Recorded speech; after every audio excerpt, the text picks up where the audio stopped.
Next topic is chemical equilibrium.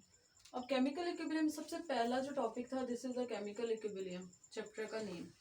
अब chemical equilibrium होता क्या, फॉरवर्ड रिएक्शन भी डिस्कस कर चुके हैं, रिवर्स रिएक्शन भी डिस्कस कर चुके हैं। अब बेसिकली इक्विलिब्रियम जब rate of forward reaction is equal to the rate of reverse reaction, कि वो स्टेप जहाँ पे दोनों फॉरवर्ड और रिवर्स रिएक्शन के रेट्स दे आर इक्वल लेकिन डायरेक्शंस आर ऑपोजिट। अब डायरेक्शंस कैसे ऑपोजिट थी, किसी भी एग्जांपल को ले लिया जाए, hydrogen combine with iodine, they can be change into HI. अब फॉर्मेशन जो है वो डिफरेंट है, हाइड्रोजन जब कंबाइन करता है आयोडीन के साथ, दे can be change into HI product. लेकिन अगर यही रिएक्शन को फॉरवर्ड ले जाया जाए या रिवर्स, सिंपली हम बात करें कि रिवर्स लेके जाते हैं, डिकम्पोजिशन करते हैं, दे can be change hydrogen and iodine. अब डायरेक्शन जो है दोनों रिएक्शंस की, दे आर ऑपोजिट।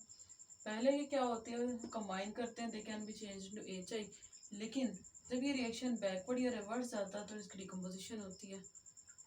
इसीलिए कहा जाता है कि rate of forward reaction is equal to the rate of reverse reaction, कि दोनों रेट्स तो इक्वल हो जाते हैं लेकिन opposite in direction. This is known as the chemical equilibrium.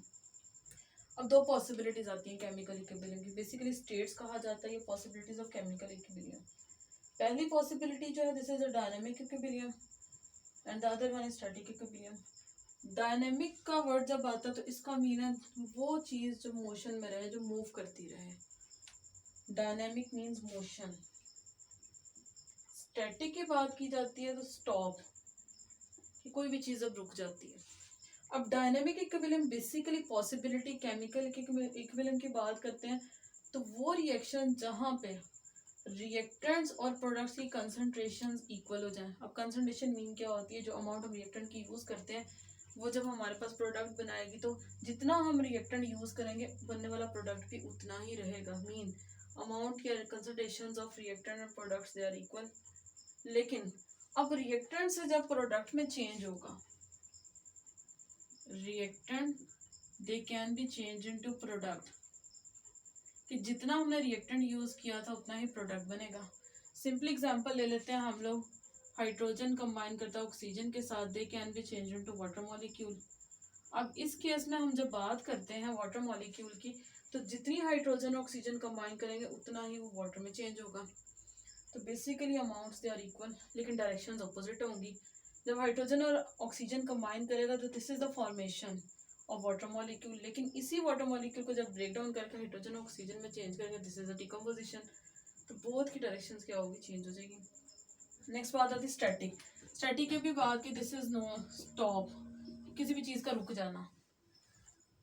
Definition की बात की जाए, when the reaction cease to proceed, जब रिएक्शन जो है वो क्या करे, रुक जाता है, आगे प्रोसीड ना करे। सिंपल एग्जांपल लेते हैं, ये जो रिएक्शन का केस है ये तब बात करते हैं फिजिकल फिनोमिनास की। नेचर के अंदर बहुत सारे ऑब्जेक्ट्स ऐसे हैं जो रुक जाते हैं, लाइक कार्स की एग्जांपल है, मूव करेगी कुछ टाइम के बाद जो है स्टॉप कर जाएगी। बहुत सारे फिनोमिनाज हैं। होता इसमें क्या है कि कोई भी बॉडी या कोई भी रिएक्शन जो है तब रुकेगा जब नंबर ऑफ फोर्सेस उस पर जो एक्ट करेंगे वो इक्वल हो जाए जीरो के।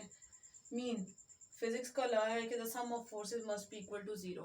सपोज करते हैं कोई भी ऑब्जेक्ट, इस पे लगने वाली जो फोर्सेस हैं, हर तरफ से जो फोर्स लगेगी दे मे बी इक्वल, और हमेशा number of forces they can cancel out, तो they must be equal to zero. उस केस में क्या होगा, उसको नाम देंगे स्टैटिक इक्विलिब्रियम का। सिंपल एग्जांपल लेते हैं फिजिकल फिनोमिनास की।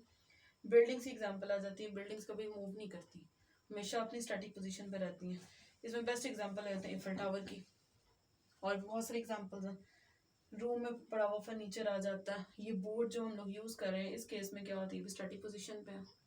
तो हर नेचर के अंदर जो फिजिकल फिनोमिना में ऑब्जेक्ट्स है उसको मूव तो कराना पड़ता है, खुद मूव नहीं करता। तो this is a static equilibrium. और केमिस्ट्री में ये स्टैटिक इक्विलिब्रियम का यूज रिएक्शंस के केस में तब होता है जब रिएक्शन जो है प्रोसीड करने के बाद स्टॉप कर जाता है, उस केस में हम कह सकते हैं। लेकिन ये बेसिकली फिजिकल फिनोमिनाज में वैलिड होती है।